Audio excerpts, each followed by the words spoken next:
ठीक है। अब जैसे तुम इस सेट को देखो, इसमें कॉमन क्या दिख रहा है, एक तो 4 तुम्हें कॉमन दिख रहा है, देखो बच्चे यहाँ 4 है, उसके बाद बस एक ही 4 दिख रहा है, और भी कुछ कॉमन दिख रहा है, 2 भी दिख रहा है, देखो ये 2 भी कॉमन है। तो हम ए यूनियन बी कैसे लिखेंगे, सबसे पहले हमने ए सेट उठाया, ए के सेट को आंख बंद करके लिख दिया, -1 2 0 4, -1 यहाँ लिखा, 2 यहाँ लिखा, 0 यहाँ लिखा, 4 लिख दिया। पहले ए के सेट को लिख दिया, बी के सेट को देखा ही नहीं।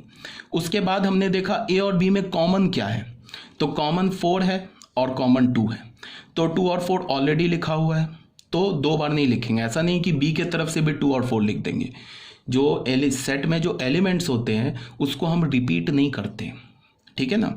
तो 2 यहाँ से भी आ गया, कॉमन आ गया, 2 और 4 जो कॉमन थे में वो भी आ गया। अब क्या बच गया, एक बच गया -3, एक बच गया 6, जो बी में प्रेजेंट है बट ए में प्रेजेंट नहीं है, बट हम लिख के आ रहे हैं यूनियन, तो -3 और 6 को भी लिख देंगे। तो ये जो हमारा एलिमेंट आ गया, सॉरी ये जो हमारा सेट आ गया, ये सेट किसे रिप्रेजेंट करता है, ए यूनियन बी को। एक बार और, ए यूनियन बी हम कैसे लिखते हैं, ए के सारे एलिमेंट लिख दिए, बी के सारे एलिमेंट लिख दिए, और ए और बी में जो कॉमन है उसको एक ही बार लिखा, ठीक है, 2 बार नहीं लिख देंगे। जैसे यहाँ 4 ए में भी प्रेजेंट है और 4 बी में भी प्रेजेंट है, तो 4 ए यूनियन बी में एक ही बार आएगा। सेट में हम एलिमेंट्स को रिपीट नहीं करते, एलिमेंट्स को अगर तुम रिपीट करोगे तो वो मीनिंगलेस हो जाएगा, ठीक है। तो आई थिंक तुम्हें यूनियन ऑफ सेट समझ में आ गया होगा। अब सेकेंड पार्ट इसमें आ जाओ, एग्जाम्पल में आ जाओ, फॉर कंटिन्यूस सेट। अभी जो हमने एग्जाम्पल लिया ना यूनियन का, वो डिस्क्रीट सेट का लिया।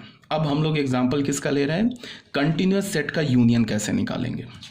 देखो सबसे पहले कंटिन्यूस सेट में हम लोग आ जाते हैं। देखो एक हमारे पास सेट क्या दे रखा है, अभी जो हमने लिया 2,5, मान लो एक सेट ए दे रखा है 2,5, ये एक सेट है हमें पता है, एंड एक सेट क्या दे रखा है बी क्या दे रखा है बच्चे 3,7, ऐसे दे रखा है। हमें क्या चाहिए, ये मान लो क्वेश्चन नंबर 1 है, हमें क्या चाहिए, ए सेट गिवन है, बी सेट गिवन है, हमें क्या करना है, फाइंड क्या करना है, ए यूनियन बी। तो अभी आपको बिगनिंग स्टेज में आप क्या करो, इस टाइप से अगर कंटिन्यूस सेट का तुम्हें यूनियन निकालना हो तो तुम क्या करो कि एक नंबर लाइन बनाओ। ऐसे तुम चाहो तो ओरली निकाल सकते हो, बट अभी टाइम बीइंग स्टार्टिंग में 2-4 क्वेश्चन के लिए तुम एक नंबर लाइन बनाओ। यहाँ हमने लिखा -∞, यहाँ हमने लिखा +∞।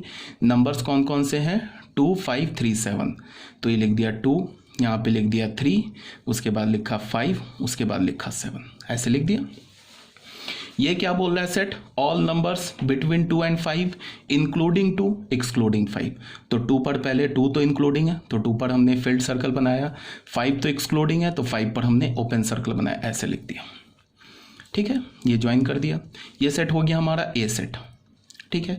अब बी सेट क्या है, 3 से 7, 3 पे ओपन है एंड 7 पर क्लोज है, तो 7 पे हमने ऐसे करके फिल्ड सर्कल बना लिया, ये लिख लिया। तो ये जो सेट है बच्चे हमारा क्या हो गया, ये this is B set, clear है।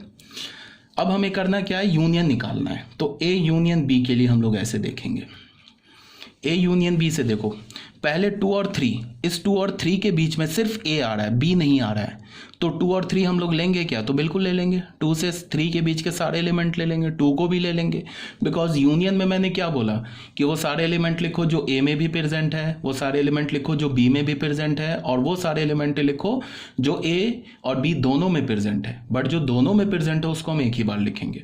तो देखो 2 और 3 के बीच में जो भी एलिमेंट्स है वो सिर्फ ए में प्रेजेंट है, 3 और 5 के बीच में जो भी एलिमेंट्स हैं वो ए और बी दोनों में प्रेजेंट है। देख लो नंबर लाइन 3 और 5 के बीच ए में भी है और बी में भी है, ठीक है।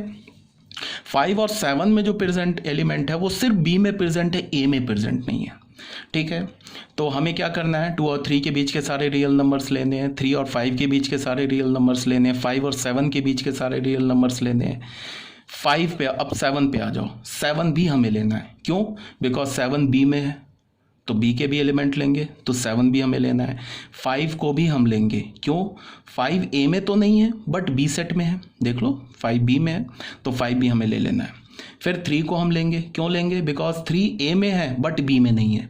तो मैंने बोला ना कि ए के भी सारे लिखो, बी के भी सारे लिखो, कॉमन भी लिखो, तो 3 भी हम ले लेंगे। फिर हम 2 भी ले लेंगे, बिकॉज 2 ए में तो है बट बी में नहीं है। तो फाइनली हमें कहाँ से कहाँ मिल गया यूनियन, 2 से लेके क्लोज कहाँ तक मिल गया हमें, 7 क्लोज तक। तो ये हमारा ए यूनियन बी आ गया। इसको हम कैसे लिखेंगे, 2 से 5 ओपन इसका, और यूनियन किसका हमने लिया है, 3 से 7 तक क्लोज यहाँ पे। तो ये हमारा आ गया ए यूनियन बी। क्लियर होना चाहिए आप लोगों को, कोई डाउट होगा तो पूछ लेना, ठीक है। तो ये हमारा पेज नंबर 6 ये भी हमारा क्लियर हो गया। अब आ जाओ पेज नंबर 7 में, ठीक है। तो यही बात यहाँ पे लिखी हुई है। अब आ जाओ इंटरसेक्शन ऑफ सेट्स में। इंटरसेक्शन ऑफ सेट्स का क्या मतलब है, contains all elements which are common between A and B. A and B, हमें अगर दो सेट का इंटरसेक्शन लेना है, इसका क्या मतलब है कि सिर्फ हमें वही सारे एलिमेंट्स लिखने हैं जो ए और बी में कॉमन है। मतलब क्या है, वही एलिमेंट्स लिखने हैं जो ए में भी प्रेजेंट है एंड बी में भी प्रेजेंट है, तो दोनों का कॉमन एलिमेंट लिखना है। तो इंटरसेक्शन के लिए हम लोग कैसा सिंबल यूज करते हैं, ऐसे। यूनियन के लिए सीधा यू, इंटरसेक्शन के लिए उल्टा यू।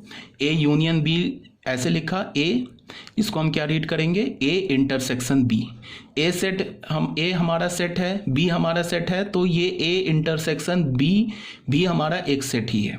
इसको हम कैसे रीड करेंगे, ए इंटरसेक्शन बी। इसे हम कैसे रीड करेंगे, ए यूनियन बी। इसका इंटरसेक्शन का अगर मैं तुम्हें सेट बिल्डर फॉर्म लिखना चाहूँ तो सेट बिल्डर फॉर्म क्या होगा, the set of all x such that x belongs to A and का मतलब condition, x belongs to b। Condition हमने क्या लिखा कि वो सारे x लिखो जो a में भी है एंड b में भी है। और लिखने का मतलब होता है ना, और का मतलब होता है बच्चे ऑप्शन। जैसे हमने और लिखा ना, और किसे इंप्लाई करता है, ऑप्शन को इंप्लाई करता है। एंड किसे इंप्लाई करता है, कंडीशन को इंप्लाई करता है। जैसे मैंने लिखा a और b, ए और बी का क्या मतलब है कि वो सारे एलिमेंट लिखो जो ए में भी है, बी में भी है और दोनों में कॉमन है। मतलब ए के भी सारे लिख दो, बी के भी सारे लिख दो, और ए और बी के कॉमन भी लिख दो। अगर मैंने लिखा ए एंड बी, तो ए एंड बी का क्या मतलब है, सिर्फ उसी एलिमेंट को लिखो जो ए में भी है एंड बी में भी है, ठीक है। काफ़ी स्ट्रेस देके मैंने ये सब बात आपको समझा दिया। तो ये हमारा, इसको हमने लिख दिया किसमें, सेट बिल्डर फॉर्म में। अब आ जाओ एग्जांपल ले लेते हैं। जैसे अभी हमने यूनियन में एक डिस्क्रीट सेट का इंटरसेक्शन लिया था, फिर एक कंटिन्यूस सेट का इंटरसेक्शन लिया था। यहाँ पे भी हम वही करेंगे, डिस्क्रीट सेट का भी इंटरसेक्शन लेंगे, कंटिन्यूस सेट का भी इंटरसेक्शन लेंगे। जैसे एक सेट हमने ये लिया, एक सेट हमने बी लिया, ठीक है। तो इसको हम ए इंटरसेक्शन बी को कैसे रीड करेंगे, the set of all x such that x are present in A and B. ऐसे लिखो, या ये जो लिखा ये भी एक ही बात लिखी हुई है। तो इसको हमने किस में लिखा, सेट बिल्डर फॉर्म में। अब तुम ए और बी में देखो, ये जो 9 है और यहाँ भी देखो 9 है, यहाँ भी 5 है, यहाँ भी 5 है, तो यही दो एलिमेंट कॉमन है, तो इसको हमने कॉमन बना लिया, ये एक ए इंटरसेक्शन बी में लिख दिया। अब ये जो लिखा हुआ है ये बच्चे रोस्टर फॉर्म में लिखा हुआ है, ये डिस्क्रीट फॉर्म में लिखा हुआ है। ऐसे लिखना, ऐसे लिखना, चाहे तुम ऐसे लिखो चाहे तुम ऐसे लिखो, बात एक ही है। ये लिखा हुआ है सेट बिल्डर फॉर्म में, ये लिखा हुआ है रोस्टर फॉर्म में। तो ये जो अभी हमारा एग्जांपल था, ये किसका एग्जांपल था, डिस्क्रीट सेट का। मतलब अभी हमने दो डिस्क्रीट सेट्स का इंटरसेक्शन लिया।